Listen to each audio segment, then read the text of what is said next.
তো সকাল সকাল স্নান হয়ে গেছে আমার। আজকে শ্রাবণ মাসের তৃতীয় সোমবার। তো আজকেও একটু পুজো দেব আমার ভোলা বাবাকে, তো যার জন্য স্নান টান সব সেরে নিয়েছি। তো চলুন ওদিকে ঠাকুরের কাছে। আর আমার কাজ টাজ সব হয়ে গেছে, রান্না বান্না হয়ে গেছে। এখন আমি রান্না দেখাতে পারবো না, তার কারণ স্নান করেছি আর একটু ধরবো না, পরে দেখাবো।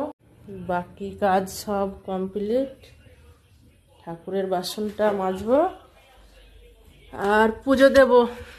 এই যে ভোলা বাবা, আজকেও ফুল টুল আনা হলো না, কাছাকাছি ফুল পাওয়া যায় না। সেই বাইক নিয়ে যেতে হবে সেই কোন্নগর স্টেশনের কাছে।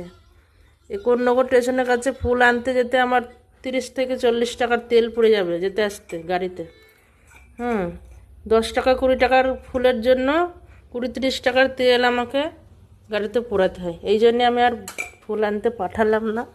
যা আছে বাড়িতে এই দিয়েই দেবো ভোলা বাবাকে। আর কী করবো, বাসনটা ধুতে হবে ঠাকুরের। এই যে ভোলানাথ আমার, আর এই হচ্ছে আমার রাধা কৃষ্ণ, এই আমার লক্ষ্মী নারায়ণ।